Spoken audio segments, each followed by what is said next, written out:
Welcome to Andhraprabha నేను నాగేశ్వరి। తెలుగుదేశం పార్టీకి కంచుకోటగా ఉన్న గన్నవరం నియోజకవర్గంలో ఈ ఎన్నికల్లో మాత్రం వ్యతిరేక గాలులు వీస్తున్నాయి। తెలుగుదేశం పార్టీ ఆవిర్భావం నుండి ఈ నియోజకవర్గ ప్రజలు ఆ పార్టీకి అండగా నిలిచి వరుసగా 6 సార్లు విజయాన్ని అందిస్తూ వచ్చారు। గత ఎన్నికల్లోనూ ప్రస్తుతం వైసీపీ అభ్యర్థిగా పోటీ చేస్తున్న వల్లభనేని వంశీని టీడీపీ తరపున గెలిపించుకున్నారు। కాగా గత ఎన్నికల్లో వైసీపీ అభ్యర్థిగా పోటీ చేసిన యార్లగడ్డ వెంకట్రావు 883 ఓట్ల తేడాతో అపజయం పొందగా గెలుపు అంచుల వరకు తీసుకువచ్చిన నియోజకవర్గ ప్రజలకు ఎన్నికల అనంతరం ఆయన దూరమయ్యారు। పెనమలూరు నియోజకవర్గానికి చెందిన వెంకట్రావు గన్నవరం స్థానికులు కాకపోవడం, ఎన్నికల అనంతరం ఆయన కనిపించకుండా పోవడంతో ఇక్కడి వారు కాదన్న ముద్రను తనకు తానే వేసుకున్నారు। ప్రస్తుతం శాసనసభ ఎన్నికల్లో టీడీపీ ఆయనకు గన్నవరం టికెట్ ఇవ్వగా 5 ఏళ్ల తర్వాత తిరిగి నియోజకవర్గంలో కనిపిస్తుండటంతో టీడీపీ కేడర్ సైతం విశ్వసించే పరిస్థితి లేకుండా పోయింది।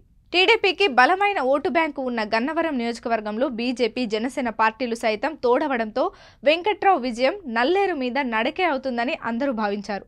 అయితే బీజేపీకి తిప్పి కొడితే 2000 ఓట్లు కూడా లేవని వెంకట్రావు చేసిన వ్యాఖ్యలు కూటమిలో కుంపట్లకు కారణమైనట్లు తెలుస్తోంది। మరోవైపు కూటమి అభ్యర్థిగా ఉన్న యార్లగడ్డ వెంకట్రావు పొత్తు ధర్మం పాటించడం లేదని బీజేపీ, జనసేన నేతలు బహిరంగ వేదికలపైనే తమ అసహనాన్ని వ్యక్తం చేస్తున్నారు।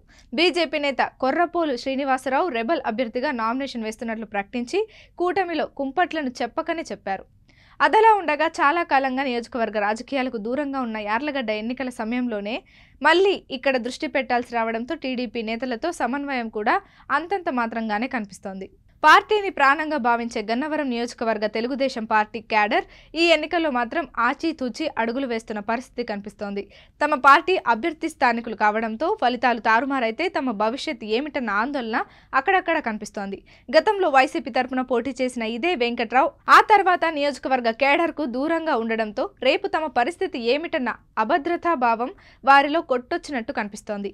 ముఖ్యంగా కరోనా వంటి విపత్తర పరిస్థితుల్లో ప్రధాన పార్టీల నేతలు స్థానికంగా ఉంటూ కేడర్ బాగోగులు చూసుకుంటున్న అనుభవాలను వారు గుర్తు చేసుకున్నారు।